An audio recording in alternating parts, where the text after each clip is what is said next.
Dr. Mod, what would you consider the most underrated video game handheld of all time? I would say the PSP. The PSP. What would you consider the most underrated handheld of all time? In my opinion, and in the doctor's opinion, it's absolutely the PlayStation Portable. And one thing that we really haven't made one of these long form videos on is the fantastic PSP mod, because there is a fantastic PSP mod. I thought it would only be right for us to sit down and go over it, because it is one of my, it is my favorite mod that you make. And I'm gonna give you all of my reasons why, and then at the end of this video, we have a special question for Dr. Mod that he doesn't know about yet that we're going to ask. And it's questions that you have all asked me or him in the past. But first, we're gonna talk about the PSP mod. So let's go all the way back to 2004 when the PSP first launched. This was my launch PSP.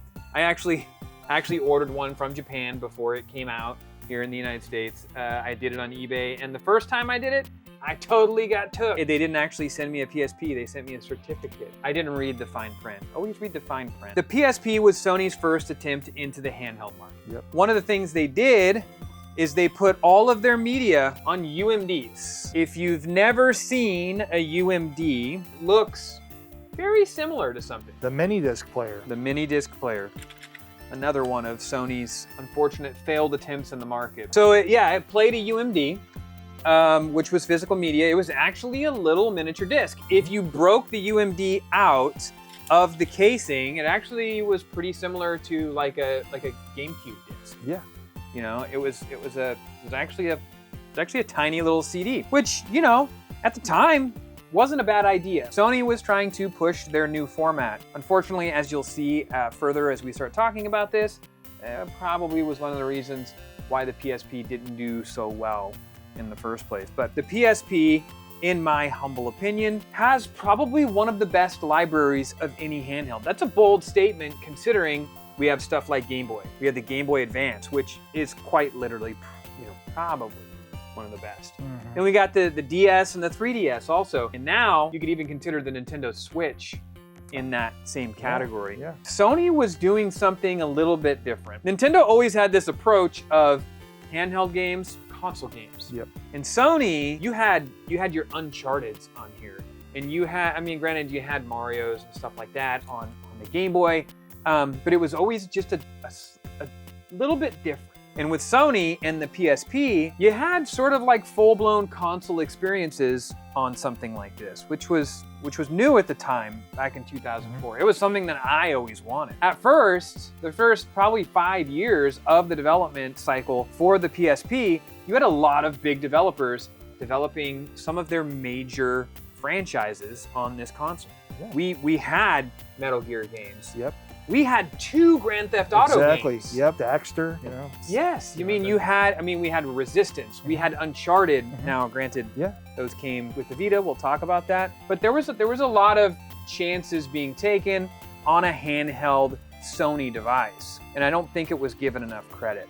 So that being said, fantastic library. I think that Metal Gear Solid Portable Ops is by far one of the best stories like ever told in games, and it's here on a handheld, which makes the PSP mod really, really special. So why don't you tell us about it? What exactly is the PSP mod? So the PSP mod, it utilizes the memory card slot that the PSP had. And interestingly, you know, going with their, you know, trying to be on the cutting edge, they tried to proprietary push the Duo card. And well, do we use Duo cards today? No. It utilizes a Duo card adapter to use the media that we use today, which is micro SD. Micro SD card. Yep, exactly. So with this so if people don't know that, the PSP actually took a memory stick Duo, which, you know, it sort of looks like an SD card, but it's long. It quite literally is a stick. And it was proprietary to Sony. So when you went out to buy a memory card from this, you couldn't go to Amazon or Best Buy or whatever and just look at the section of memory cards and go, you know, SanDisk micro SD will work great for this one. No, you had to buy a memory stick Duo. Whereas like Nintendo, you know, with the DS, DSi, and 3DS, we use a regular sized SD card. Yep. And so what we do is we put custom firmware on this console, and with that allows us to read games from the memory card, play games from the memory card. The PSP is what got me into modding handhelds. I got my first one at a flea market. I think I paid about $10 for it, and it was missing the battery cover like so many PSPs you find. Screen was a little scraped up, and interestingly enough, what you'll find with a lot of these PSPs these days is the UMD drive wasn't reading discs. So I started looking into the mod scene with the PSP, and I have to say it was really kind of like a golden age of modding. Yeah, it certainly was. I mean, the amount of emulators you could put on this, like from anywhere from NES, Atari, 64, Super Nintendo, Genesis. I mean, you could put all these different systems on the PSP. Keep in mind, 64 didn't emulate that great, but the other systems, amazing how well they played on this. So it was a great handle to take and bring all your favorite games with you. Not to mention PSP games, which great library, like you said. So it's one of my favorites, as far as the handhelds go. It is definitely one of my favorites too. What size memory card will this comfortably handle? In my experience, the most stable memory card, like the max stable memory card you can use, is a 120. 128. I've gotten them to read. That costs like nothing. Yeah, they're super cheap these days. I've tried experimenting up to 512, 256, and I've gotten the PSP to read them. But to load games properly, to show up everything, it just doesn't seem to work well. And I've spent a long time trying to do this, as many other people have. Yeah. But a 128 runs great. 128. So, and how many PSP games would you say fits on a 120? If you're putting emulators and stuff too, you can probably fit about 100. Unlike something like a Switch that you can't do this on, memory cards are swappable. They're hot swappable. Yeah. So you can just pop one out and put a new one in. So if you wanted a complete collection of PSP games for your modded PSP, you would have to have just a few memory cards. A few memory cards. Over the life cycle of the PSP, we actually did see multiple iterations of this hardware. Now, on the original style PSP, which is this one here, we saw 3 different versions, right? We got 1000, a 2000, and a 3000. Yep. And we also, towards the end there, we got this guy, which was the PSP Go. And if you guys remember, Sony Ericsson was making cell phones at the time that were like, they'd flip and they'd have the keyboard underneath. Yeah, it kind of looks like an Ericsson. It is very much. Very much like that. But this thing just flips up and boom, you've got your controls underneath. It's also moddable. This actually, towards the end of the life cycle of the PSP, this became my go-to. I played lots of Metal Gear. So if we're talking all 4 models of the PSP, is there one that is more moddable than the other? No, they're all equally moddable. Okay. A little bit of a difference with a PSP Go, because the PSP Go is kind of it's a special one. PSP Go, if you didn't know this, PSP Go removed the physical drive, right? So there is no more physical drive. If you have a whole catalog of these babies, you probably don't want a PSP Go. PSP Go aside, between PSP 1000, 2000, 3000, doesn't really matter. Doesn't matter. Yeah, really, and really the only difference between the 1000, the 2000, and the 3000 is if you look at something like a 3000, which is this Star Wars Edition one, versus a 1000, it is noticeably heavier. Yep. And then you also had a spring-loaded tray versus a non-spring-loaded media tray. Personally, I think the PSP 1000 feels the best in the hands. And it's the most durable in my opinion. It's a brick. Yep. This thing is a total brick. I mean, you could take somebody out with it. Maybe it's the one because I played so much on, probably the one that I like the most, but the PSP 3000 does feel sleek. Yep. And it does feel nice, but I will say, just from experience, the screen is definitely not as nice. No, I mean, I've fixed so many of these things up, and I have to say the 2000 and 3000 models are more likely to be prone to having screen damage. Yeah. So let's break this down and talk about what exactly this mod is. We've already kind of gone over the fact that it's a software mod, not a hardware mod, right? So there's nothing involved. There's no hardware flashing, anything like that involved? You are firmware flashing onto it, but it's a very simple process. Okay. There's a few ways of doing it. One is to use Arc 4, which is a lot of people are using today, or putting the Infinity software on it as well. So a couple different ways of software modding it. I use the Infinity approach. I've been doing that since I first started working on them. Yeah. Works well. Should we boot one up and check it out? Let's this is my favorite one. This is the prettiest, yeah. This one, Dr. Mod got me for my collection. If you can't tell by all of the different PSPs here, I collect PSPs. It is my favorite handheld. I absolutely love the thing. So I am totally in love with the mod. Dr. Mod found me this awesome red one. We call it the God of War edition. He found me this one. It was CIB. In fact, all the goodies inside are still packaged up exactly like it's brand new. It's beautiful. But let's boot this thing up and really check it out. So if you look under the Games tab here on our menu here on the PSP, you go down to, and this is where the memory card is here. And you can see we have our PSP games. We have our PS1 games. Okay, yes, you can PS1 games. You can play PS1 games on this. And this little folder I have here, we have all our emulators. We got Neo Geo, we got Capcom games, we got Atari 2600, Genesis. Oh, I like that it loads up different menus. Yeah, NES, Game Gear and Master System, Game Boy SP, 64, Super Nintendo, and Game Boy and Game Boy Color. Yeah, and look how neat these menus look. Yeah, I mean those are good looking menus. Yeah, so let's pick one. Let's pick Super Nintendo. Yeah. And check out the little loading menu. Boy, that music really does something. That's so cool. That is very cool. One of the things I like about this emulator is that it shows the artwork. You actually put like the title screens. You got artwork up in the corner it's like there. The title screens. ActRaiser. And just put all your games on there. Yeah. That's fantastic. And we can just exit it, go back to our main menu. Let's take a look at what we're here for. Let's take a look at the PSP. Oh yeah. It takes a few seconds to load because there's a lot of money. Yeah. And now we got our PSP games. Here we got the fantastic PSP library. Look at that. How many PSP games would you think are on here right now? 100. 100? And then we can swap memory cards out and make it another 100. Swap memory cards, blah, blah, blah. Oh, there they are right there. Look at that. Peace Walker, and then if you go up one from that, you got Portable Ops. That's Portable Ops Plus. Up one from that is Portable Ops. Fantastic games. Some of the best games you'll ever play, not just handheld. Those are so good. Yeah, as you can see here, ooh, there's a fantastic puzzler. People think that Tetris is the best puzzler, but Lumens, one more right there. Lumens, anyone? If you bought a PSP at launch, chances are you know about Lumens. Oh, I forgot about the fantastic God of War games that came out. Chinatown Wars, Liberty City Stories, Vice City Stories, 2 fantastic games. Yeah. How many PS1 games would you say are on here right now? A lot. Oh, a lot. Yeah. I mean, and they play well, would you say? They play excellent. You pop in Parappa the Rapper there. It's been a while. Kick, punch. Kick, punch, chop.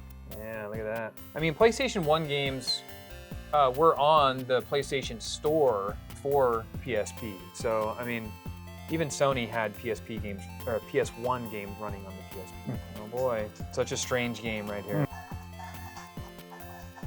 All right, Parappa the Rapper. Look at that. There you go. Don't get cocky, it's gonna get rocky. PS1 games playing on a PSP, Super Nintendo, Nintendo, Sega Genesis, Sega Master System, all the Game Boy games, not to mention, most importantly, the fantastic PSP library.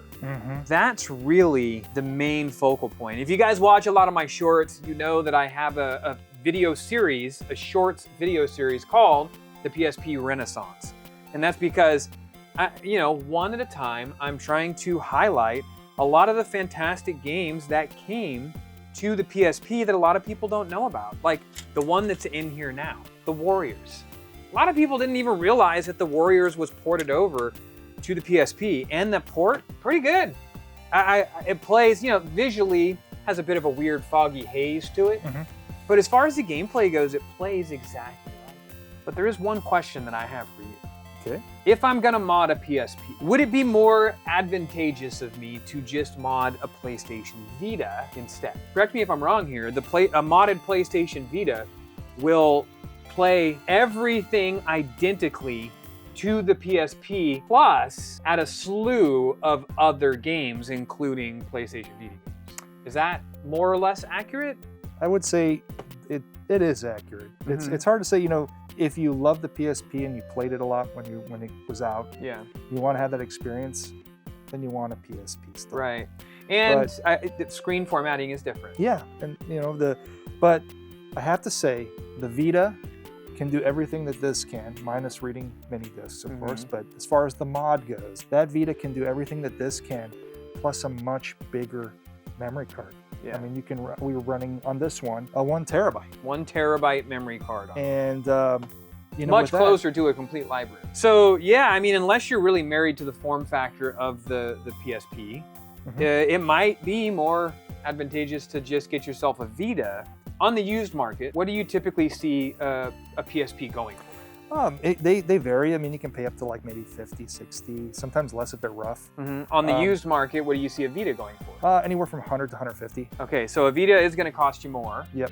Than a PSP. Vita does have a pretty fantastic library though. So if you missed out on a lot of the Vita games, maybe modding a PlayStation Vita is the way to go, because you can get all of those PSP games to run flawlessly on a Vita.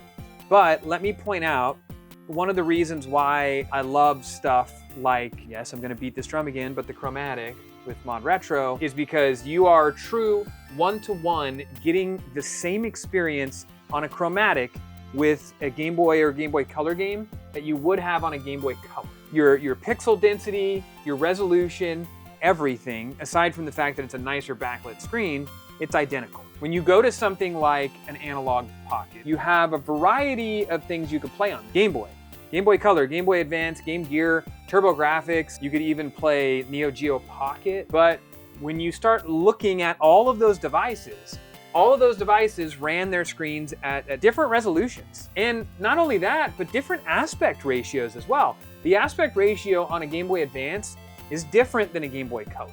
So if you want a real authentic experience without any bordering or stretching or any zooming or anything like that, then you play on an original piece of hardware.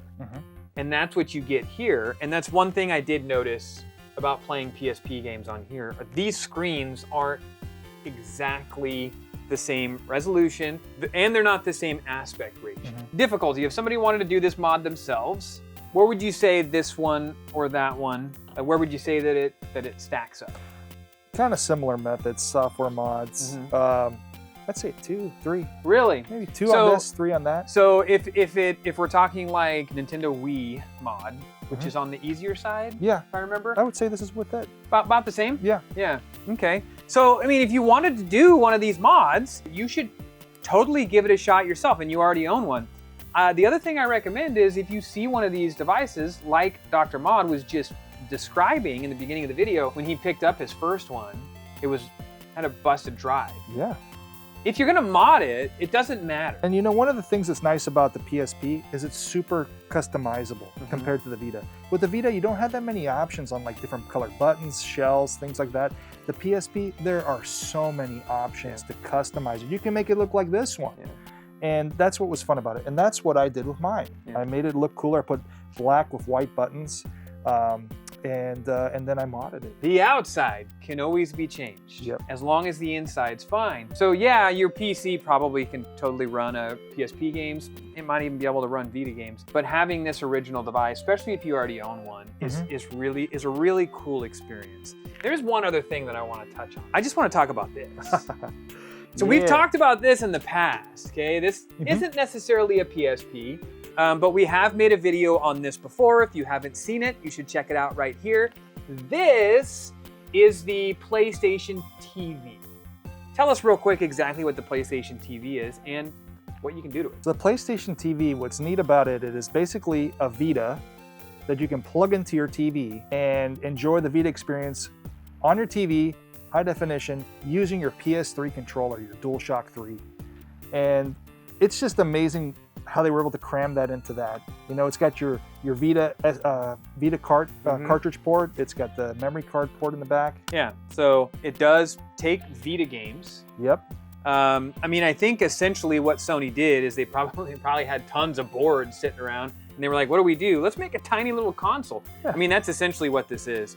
They just ripped the board out of it. Doesn't need buttons, doesn't need a screen, doesn't even need a battery, and Put it all in this little device. You can plug it into your TV. You thought the Pi 64 was small. Yeah, I mean, look at the size of that thing. And I've opened them up. I've opened one of these up. HDMI on the back. And you've modded this. Yeah.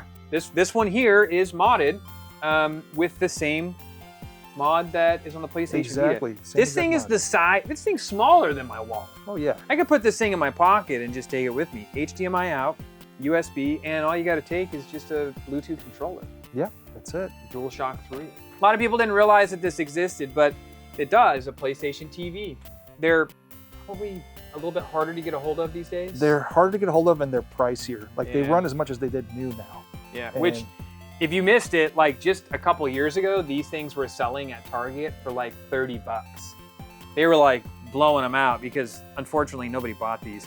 Nowadays, people are like, damn, I wish I had one. So you can make these, totally make these yourself. If for some, and I always offer this just to make sure, but if for some reason somebody does want to buy a complete one already with the work already done, is that something that you offer? Yeah. Cool. Or if somebody has one of theirs and wants to send it in? Yeah. And that's for any three of these, right? Exactly. That's for the PSP, that's for the PlayStation Vita TV, and the PlayStation and any Vita. of these models. That's what I was just gonna say. And the same thing with the Vita, right? There was a couple different models of the Vita as well. This is the newer model without the OLED screen. I truly think this is one of the best designed handhelds ever to grace the market, with the exception of the Nintendo Switch. I owe a lot to Sony taking a chance with the PlayStation Portable.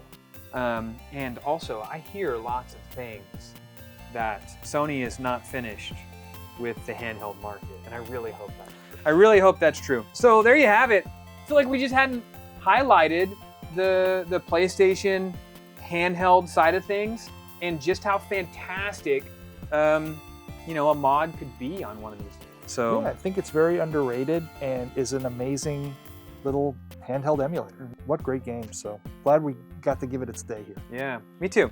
Now, the question for you. I'm gonna switch it up a little bit. Yeah. Okay. Since we are talking about PlayStation stuff, let's take all 5 PlayStations, and I want you to give me the best and the worst rated in order, from starting at number 5 being the lowest all the way up to number 1. What is your least favorite PlayStation console? We're not talking about the handhelds here, but just 1 through 5. I'd say the PS3. PS3 is least favorite. Yeah, because PS3 coming in at number 5 on Dr. Mod's list. Once they got the slim models down and they were a little more reliable, much better.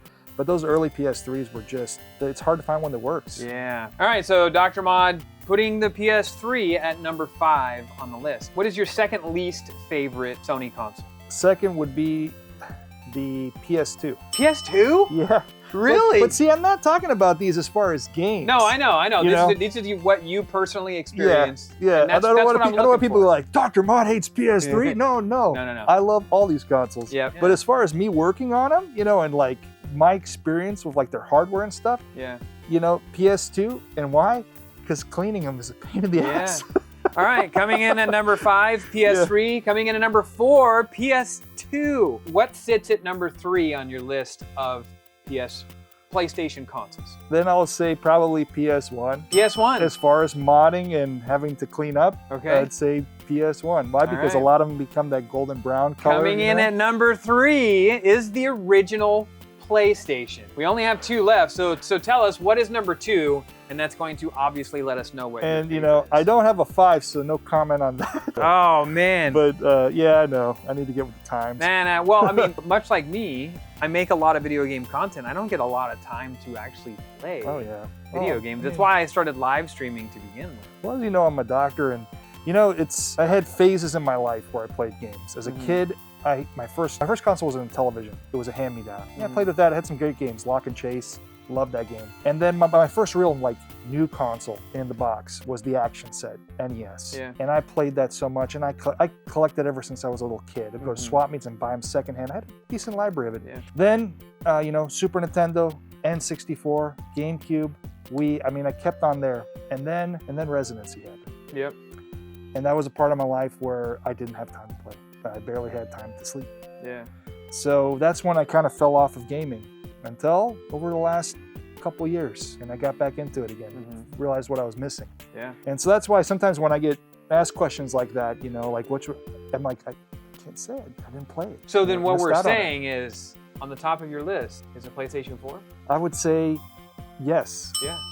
Because I have a couple of them. I played them. I love the graphics on it. Yeah. Easy to clean for me. So I got a couple of them, restored them, made them look like new. And don't ask me about this one yet, please. I have started to dabble into modding with them, and it's pretty great. Yeah. But there's still more that needs to be done Yeah. before that's ready. Modding a console that hasn't, that the manufacturer hasn't stopped updating yet Yeah. is something that neither of us are really into. It makes things very messy, especially if you're just doing the mod for yourself. It's fine. If a update comes and it breaks it, whatever, you work on it. Yeah. But if it's something you're doing for other people, then you're having to fix other people's things. Exactly. And also, I am definitely an advocate for, if there's a console that is still being developed, they're still paying attention to it, and I stay pretty hands-off on that sort of stuff. So anybody who asks those questions, which I do get a lot, you probably get a lot, oh, mod the PS5 or mod the Switch. Yeah, there might be stuff out there. Neither of us have any interest in that. No, not at all. Because there's still companies that are making a living doing that sort of stuff. Exactly, and that's my reason for not and for not even thinking about that one in that. Yeah. But in the future. But in the future. Let's wait and see what happens. So there you have it. There's Dr. Mod's list. We're going to take the PS5, throw that right out. That's the PSP. I think it's fantastic. You should definitely check out the PSP in the future. If you have one, try and mod it. And if you don't want to deal with that, then you could always email Dr. Mod. Email is always in the description below. It is just drmodslab@yahoo.com. Mods is the one with plural, not the lab part. There's only one lab. There's not labs. So for those of you typing an S at the end of that, you're not going to get it. So if you want to see more about the PlayStation Vita, you can check out the video that we did right here. And if you want to see more videos like this in the future, make sure you follow along, subscribe right here, hit that little bell icon to be notified when new videos come up. So until next time, what do you want to do?